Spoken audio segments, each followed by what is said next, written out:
પુરુષોત્તમ મહાત્મય અધ્યાય બીજો. પ્રશ્નનો વિધિ.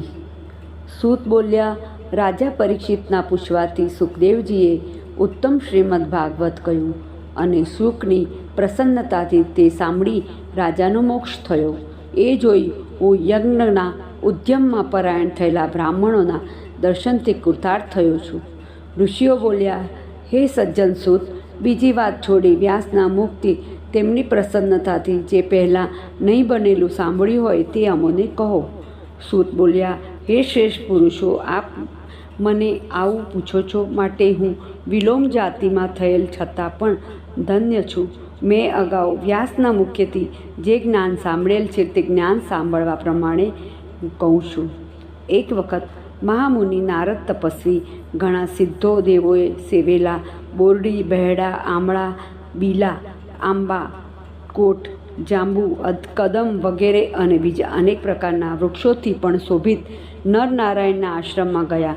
જ્યાં વિષ્ણુના ચરણના દળથી થયેલી પુણ્યકારી અલકનંદા છે, ત્યાં જઈને પરબ્રહ્મમાં જેણે મન લગાડેલ છે, જેણે કામ, ક્રોધ, મદ, માયા, લોભ, મોહ 6 શત્રુઓને જીતેલા છે, જેનું તેજ અધિક ચળકતું છે અને જેણે ઇન્દ્રિયોને જીતેલ છે, એવા દેવરૂપ મહામુનિ નારદે નમન કરું છું.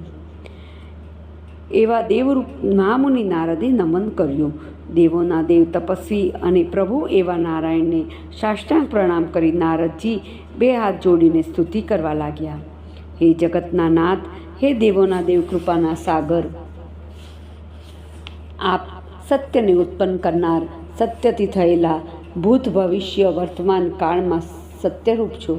માટે આપને નમસ્કાર કરતા હું આપને શરણે આવ્યો છું. આપનું તપ સર્વાંશે શીખવવા સારું તથા મર્યાદાની સ્થાપના માટે છે.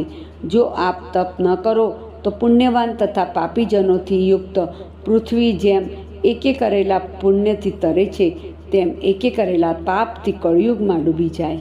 જે રીતે આગળ સતયુગમાં એકે મેળવેલું સર્વને મળતું તેવી સ્થિતિને દૂર કરી કળિયુગમાં એકે કરેલા પુણ્ય તથા પાપ જોડાય છે. હે ભગવાન, સઘળા પ્રાણીઓ વિષયોમાં તલ્લીન મનવાળા અને સ્ત્રી, બાળકો તથા ઘરમાં આસક્ત છે. તેઓની જે હિત કરનારને મારું પણ જે કાંઈ હિતકારી હોય તે વિચારીને કહેવા યોગ્ય છો. વેદમાં એવો નિશ્ચય કરેલ છે કે વિષ્ણુને ઉપકાર પ્યારો છે. માટે આપના મુખથી તે સર્વ વૃત્તાંત સાંભળવાની ઈચ્છા કરી હું ખાસ બ્રહ્મલોકથી અહીં આવ્યો છું. નારદજીને આમ કહેતા સાંભળી હસીને ભગવાન એવા ઋષિ નારાયણ પુણ્યકારી જગતને પવિત્ર કરનારી અને કલ્યાણકારી ઉત્તમ કથા કહેવા લાગ્યા.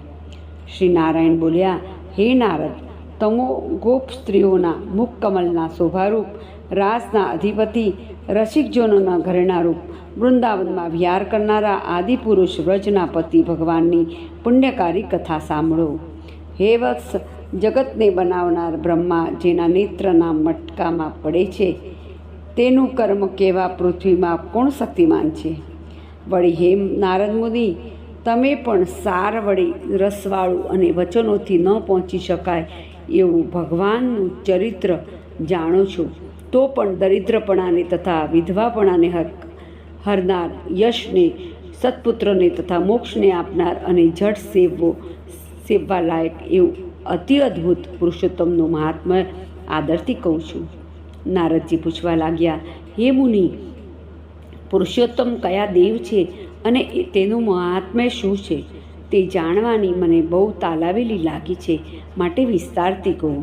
સૂત બોલ્યા, નારદજીનું વચન સાંભળીને નારદ મુનિ ઘણીવાર સારી રીતે મન સાવધાન કરી પુરુષોત્તમના મહિમાને વર્ણવવા લાગ્યા.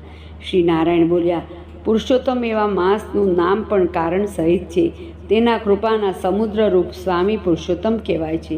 તે માટે ઋષિઓએ પુરુષોત્તમ માસ કહેલ છે. તેનું વ્રત કરવાથી પુરુષોત્તમ પ્રસન્ન થાય છે.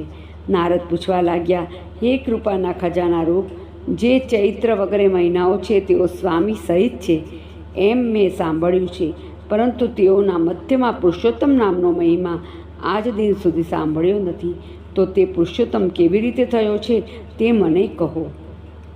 હે સત્પુરુષોના પતિ, તે માયાનું વિધિ સહિત સ્વરૂપ કહો. તેમાં શું કરવું, કેમ નાહવું અને શું દેવું, જપ, પૂજા, ઉપવાસ વગેરે સાધન શું કરવું તે કહો. વળી એ પણ બતાવો કે પુરુષોત્તમ માસનું વ્રત અને પૂજા કરવાથી કયા દેવ પ્રસન્ન થાય અને શું ફળ આપે.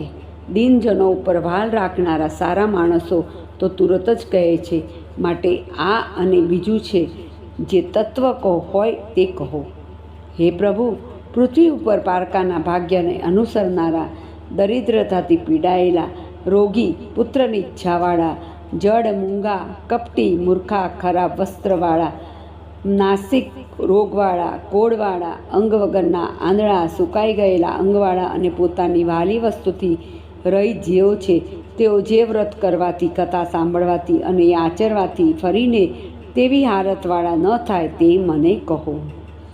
હે પ્રભુ, હે બ્રાહ્મણ, હે જગતના નાથ, તમે સઘળું જાણનારા છો, માટે જે વિધવાપણા, વાંજિયાપણાના દોષ, ઓછા અંગપણું, અત્યંત દુષ્કર એવી તન મનની પીડાઓ તથા રક્તપિત્ત, વાયુ, ક્ષય વગેરે કરેલા તે સર્વ દોષોના તે જથ્થાઓથી મનુષ્યોને દુઃખ પામતા જોઈ હું બહુ જ દુઃખ પામું છું.